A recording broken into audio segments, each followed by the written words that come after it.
শয়তান কি বলে, ঠিক আছে তো যদি এত ফিল্ম দেখতে মনে না চায়, তো যদি মুসলমান হস, নেককার হস, তো ঠিক আছে অমুক হুজুরের ওয়াজ শুন।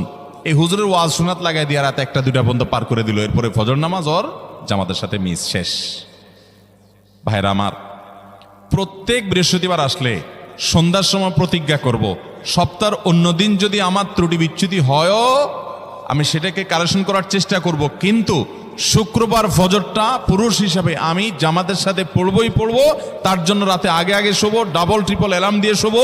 অন্য নামাজি বন্ধুকে বলবো ফোন দিয়ে ডেকে দিবি, একে অন্যের সহযোগিতা করব, কিন্তু ফজরের নামাজ জুমার দিন ছাড়বো না ইনশাআল্লাহ। ঠিক আছে তো? কয়টা আমল হলো? 2টা। মনে রাখবেন তো ইনশাআল্লাহ।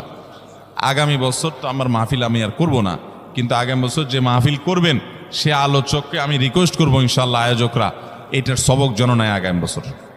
দিতে পারবেন তো ইনশাআল্লাহ?